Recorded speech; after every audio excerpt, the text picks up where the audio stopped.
She's originally from Goldston, North Carolina, which I've been informed is not Goldsboro, North Carolina.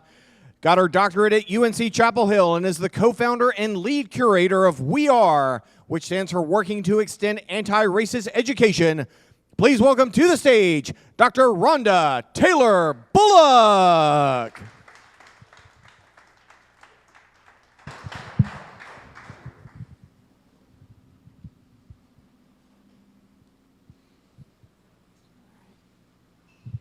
Good evening, everyone. Thank you so much for that warm welcome.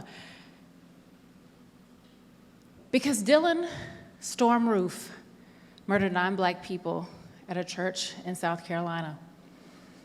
Because students at East Chapel Hill High School thought it appropriate to mock slavery using Confederate flags. Because George Floyd, because Ahmaud Arbery, because Breonna Taylor, because racism is real. Racism became real to me at 5 in kindergarten. I was sitting at a round table, and one of my classmates went around and invited everybody at the table to her birthday party except for me. I was the only Black kid at the table. So I just asked her, I noticed you invited everybody at the table to your birthday party except for me. Why did you do that? And she looked at me and she said, you can't come to my birthday party because my dad said Black people are not allowed in our home. I didn't understand what that meant. Remember, I'm 5. So I went home and I told my mom what happened. And I remember her head turning to look at my dad. I imagine she's shocked. So she said to me, Rhonda, we don't invite ourselves to other people's birthday parties. And I said, okay, Mom. I won't do that, even though that's not what I thought I did. I said, okay. So that answer sufficed until it happened again at 7. At 7, I'm in Girl Scouts. Any current or former connection to Girl Scouts or Boy Scouts in here? So when I say we were out doing a community service project trying to earn a badge, you all will understand what I mean. It just so happened that year I was the only Black kid in Girl Scouts. All the girls were in a huddle talking. And when I walked up on them, they stopped talking. What does that mean when you walk up on a group of people and they stop talking? Shout it out. Thank you. They're talking about you. So I pulled my best friend out of the group, and I looked at her and I said, hey, when I walked up, you all stopped talking. That's kind of weird. Why did you do that? She looked at me and she said, Rhonda, please don't be mad at me. I'm having a birthday party later today, and my dad said that you can't come because you're Black. I understood more at 7 than I did at 5, or so I thought. At this point, I'm thinking something's wrong with me and my skin color because it's keeping me out of these spaces. So I went home, and this time I'm visibly upset because I got it. I knew what was happening. My mom saw me and asked me again what was wrong. So I told her. But that time her answer was different. That time she spoke with me about slavery. She spoke with me about Abraham Lincoln freeing the slaves. Although as adults we should know that relationship with Lincoln is a little more complex than what my mom could explain. She spoke with me about racism. And she spoke with me about white people hating Black people based on the color of our skin.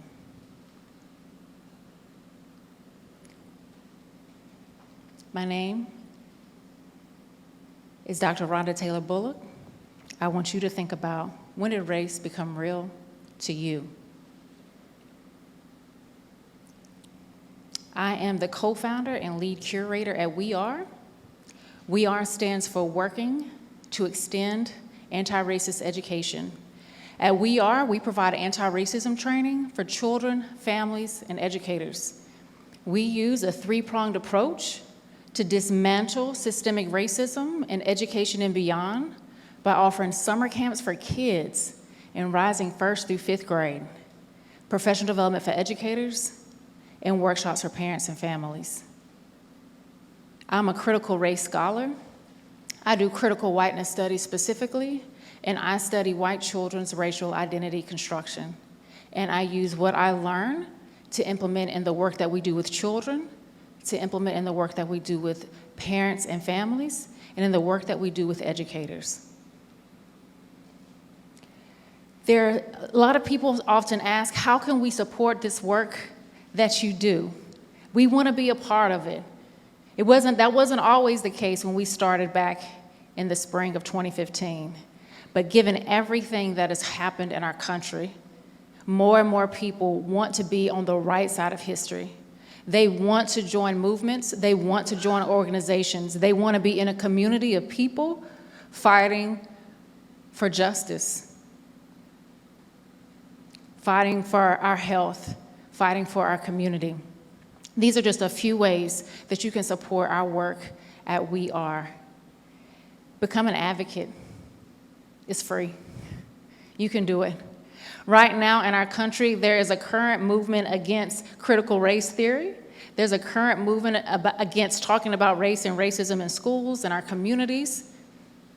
Counter that voice, counter that narrative, and be an advocate. Become a monthly sustainer of our work. Our work is a grassroots organization. We live and thrive off of people just like you who believe in the value of this work and who come together and give $5 here, $10 there, or just even their time. Then lastly, share our work with others. Go to our website, www.weare-nc.org.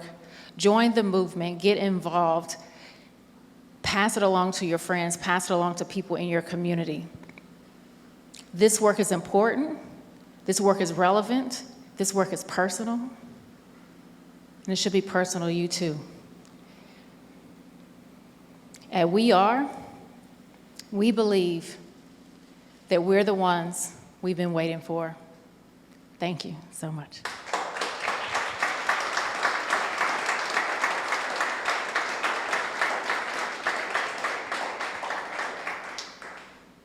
The story really kind of hit home to me. I remember the exact moment I became aware of race. I was a second grader in rural Southern Virginia where I grew up, and my best friend was a black boy who rode my bus, Randy Richardson. And it was my birthday coming up. I made a list of people I wanted to come to my birthday party at the Pizza Hut because that was one of the few times we got to go there. And Randy was on the list because he's my best friend. And I remember my mom pulling me aside and saying, I don't think Randy can come to your birthday party because your grandma's going to be there and she wouldn't approve. And even today, that memory hits me like a truck. Because before that dividing line, we were just kids hanging out, being friends. After that dividing line, there was a difference. And I wish it hadn't happened.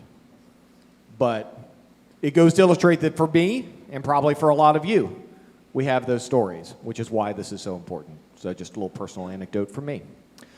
But we're here at Q&A time, so if you have questions on Dr. Rhonda's work and the work that she is doing out in the community, please raise your hand and I will bring the mic out to you. You can get a pair of sunglasses. That's true, sunglasses. All right, we have somebody down here. I'll put my mask on. Our first question right here in the middle.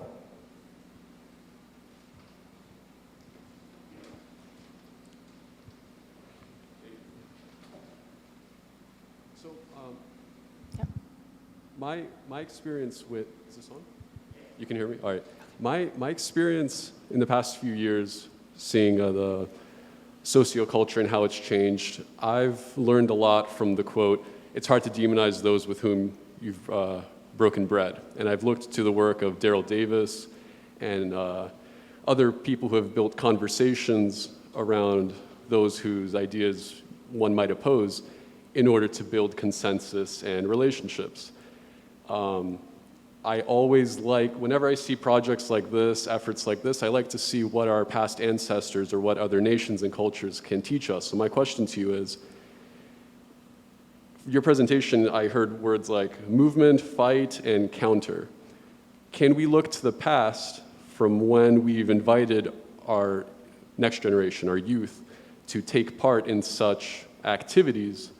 And what kind of surprising insights did you discover from that, from pulling youth into this kind of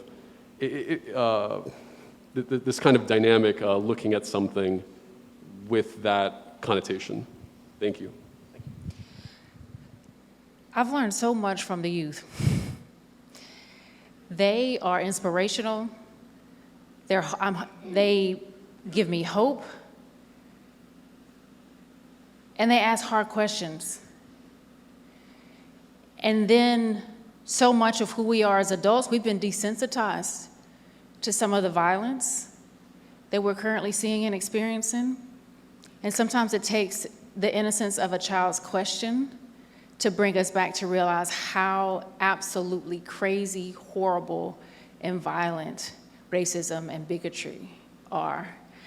And so I say that to say there's so much that the children have to teach us. There's so much, I feel like they're carrying the spirits of our ancestors and the fight.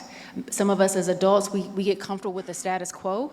We get comfortable with the rigmarole and the day-to-day, especially if we're not the target of discrimination.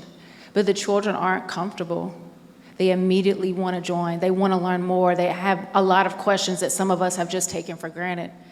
And so I like to say they're carrying the spirits of our ancestors. They're reminders, they're daily reminders that this is not normal. And that we have a lot of work to do. And we have a lot of work to do because they're watching us and learning from us. And we're their first model. Excellent stuff. Other questions, raise your hand. Awesome, we got a couple more. We'll go right here to the front row and then we'll come down to that side. Hey, I noticed your Twitter handle is Disruptive Peace. Can you talk a little bit about how you came to that phrase and what it means to you and what it means for We Are? Yes, Disruptive Peace. So one of the things I will note that my title is Disruptive because it does not have an E after the V. That was on accident because Twitter. Somebody already had it. However, the Disruptive Peace, that is me. I realize that I'm a peacemaker. I want to live in peace. I want to live in unity. I want to live in community. I believe in diversity. I believe in inclusion. I also understand that some people's peace is contingent upon oppression. Some people's peace is rooted in white supremacy. Some people's peace is rooted in a place of comfort, knowing that other people are being harmed. So you can't just be a peacemaker. You got to disrupt some things. You got to disrupt some people's comfort. You got to make them uncomfortable. And sometimes you have to tear some things down so that you can build some other things up. And I believe that that's possible. And I wake up each and every day, how am I embodying being a disruptive peacemaker? I'm not going to waste my time while I'm here. Life is short, and if COVID has taught us nothing else, it has taught us that the next minute is not promised. And so while we're here, I'm not going to bury my talents. I'm going to use them to the best of my ability to be disruptive and try to co-create the world that I would like to live in. Excellent.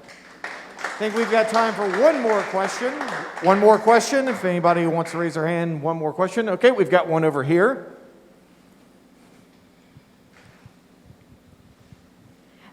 Your work is very powerful. What advice would you give to parents who feel uncomfortable approaching that conversation with their children? I guess maybe what are some strategies that you've seen be successful when people themselves are uncomfortable with the conversations of race? I would ask the parent, whose pain are you prioritizing? Whose pain are you prioritizing when we decide not to enter into this place of discomfort? I would say to think about the most marginalized. I would say think about the people who are the target of discrimination, to center what it might feel like to have that target on your back or on your front, and use that to motivate you and drive you past that discomfort. If the last few years have taught us nothing else, is that there is a sense of urgency. We can go backwards. And do you want to be a part of contributing to going backwards? Or do you want to be a part of contributing to going forward? And then I would tell them to email me at admin@weare-nc.org. We do whole workshops with parents and families because that is a real question. A lot of people are battling discomfort and fear and uncertainty and don't want to mess up and don't want to make a mistake, and you don't want to say the wrong thing to your child and all these anxieties, and then all of a sudden you just avoid the conversation because it's too hard for us, the individual. So there are organizations like ours that are out there to help who have done the work. We have books that are accessible for us as adults to use with children. We have conversation starters. We have role plays to help support you along that journey. And some people might say, well, what's the point, changing racism, trying to change this, all these things, it feels overwhelming. It's like, why are we even doing this? You have to zoom into your locus of control. You can't change the neighbor, can't change Washington or even Raleigh, but you have control over how you choose to raise your child. And that takes that big, overwhelming feeling and brings it down to, this is what I can do.